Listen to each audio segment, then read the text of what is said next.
Good morning, happy Tuesday, everyone. I hope everyone's doing well. So yeah, don't you just love news? All right, so in a closed meeting yesterday with governors, President Biden stated that after listening to a couple governors' feedback on how to deal with COVID, stated that there was no, quote, no federal solution to essentially bringing COVID under control, and that the states bear responsibility. Which, of course, he was blasted by both sides because, well, there have already been several memes of quotes and montages of Joe Biden saying, Donald Trump doesn't have a plan. I have a plan to shut down the virus. I will shut down the virus. I will not shut down the economy. Vice President Harris echoed the same sentiment, saying that, yeah, there is no plan. We have a plan. And now, less than a year later, we have essentially no plan. It's in the hands of the states, to the point where the hashtag No Plan Joe is number one trend, or at least was number one trending on Twitter. Now, it's not necessarily wrong to put it in the hands of the states, because states that have people stacked on top of each other, like New York and California, probably need to take stricter measures and more precautions than, say, I don't know, North Dakota or Montana, where you have more buffalo and more wildlife than you do people. So, yeah, this is something that a lot of people have been stating all along, that states should bear the responsibility and should, do what they want to do based on how dense the population is. I mean, if you only have one person per square mile, you don't need to lock down everyone compared to, say, New York, where you have thousands of people within a square foot. I'm exaggerating, but you get the point. Now, this is, of course, is coming on the heels of revelation that 2 months ago, several experts, a group of experts, went to the Biden administration with a plan to produce, it was around, 732 million COVID tests per month. That plan was evidently rejected. So the fact that the Biden administration is touting that, hey, we're going to contract to have 500 million test kits produced for people to get testing. Well, we could have had 732 million per month.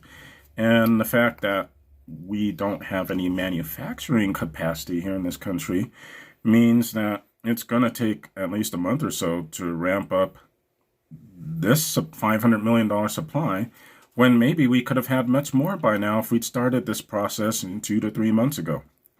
So, again, it's not to say that everything is the Biden administration's fault, but after months of listening to how, even in the media, and the media's been awfully quiet about this, because, in media last year, every single death was Donald Trump's fault. Again, not saying that he did everything perfectly, but he was slammed repeatedly for, again, being, this is in the way, he was slammed repeatedly for, he's the leader, he should take responsibility. Now, that's kind of changed in that, Joe Biden is technically the leader of this country, but now, the states bear responsibility. Again, the states should have been taking the lead in the first place. And many people forget that with those lockdowns last year, it wasn't Donald Trump who started those lockdowns. It were each state's governor that decided whether or not to lock down his or her respective state. So, this is all going back to something that a few people have said, and I echoed several months ago, that, the president is important, but I think after a year of seeing how different states have dealt with this, the governor is as important, if not more important, than the president is, especially when it comes to matters like this. Next up, Lakewood, Colorado, my home base. So, gunman kills 4, injures 3, including 1 police officer. Massive shootout. Um, 1 police officer is, I already said he is injured. No motive that I've seen. And gunman was killed. Now, there was a massive lockdown. I was going to try to see Spider-Man No Way Home. Great movie, by the way. Highly recommend it. But yeah, couldn't get to the first movie theater I tried because there are more police cars than I've seen in quite a while. So it was there was a massive hunt for additional perpetrators. That area, FYI, is about 10 to 15 minutes east of where we live, so we were well out of the way. There are residential communities around that area, especially townhomes and apartments.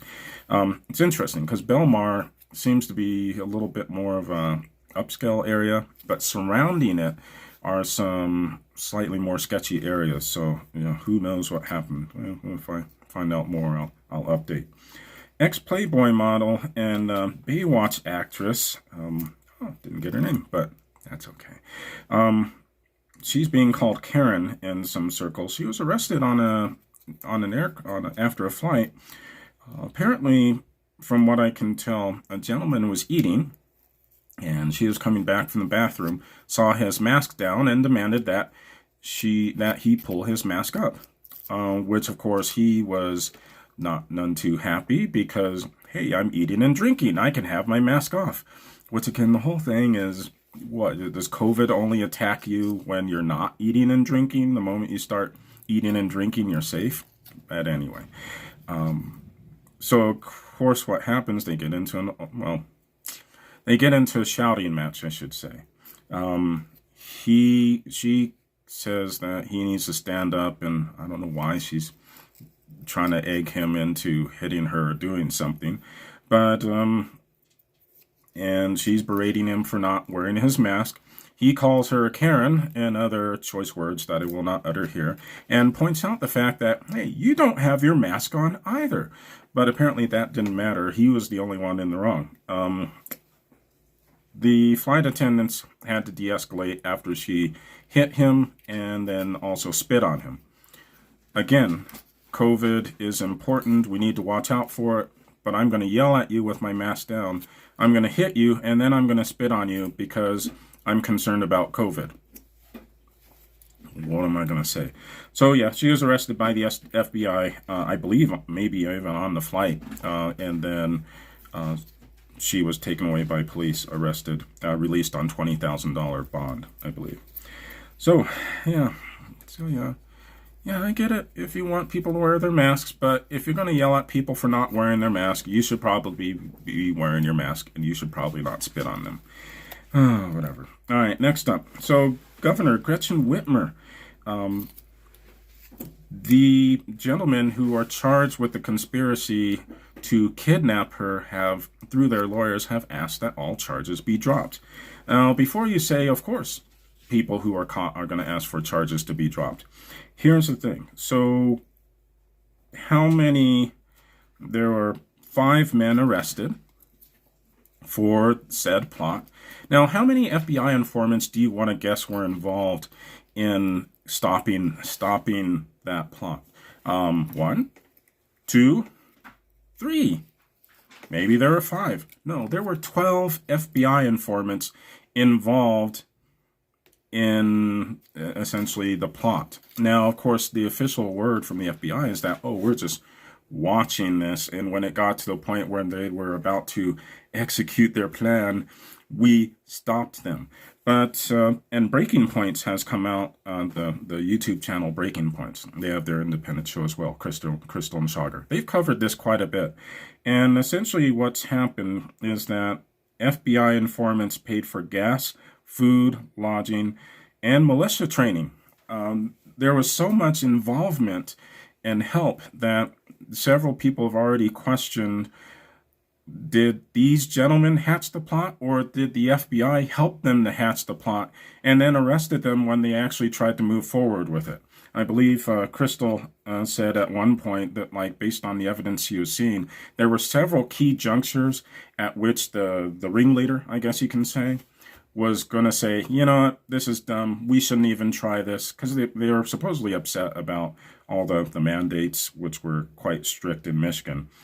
But there were several points at which the ringleader was, and one or two other people were like, you know, this is just dumb. We shouldn't do this. We should just walk away. And the FBI informants actually encouraged them to move forward with the plot at several key ventures. So they're actually saying that the FBI invented the conspiracy, which, based on the evidence that we're slowly starting to see, I don't know if they're wrong. I think they may actually be right, and the FBI hatched the conspiracy and then stopped it. We've already seen, of course, with January 6th, how there was some people were actually, I guess according to video, some people were actually calling him a Fed, because the day before, it was on January 5th, he was telling people that, okay, when all this happens, we actually need to go into the Capitol. That would normally be someone who's inciting, right? Yet he's dropped off the radar, no charges, we don't know what's happened to him at all.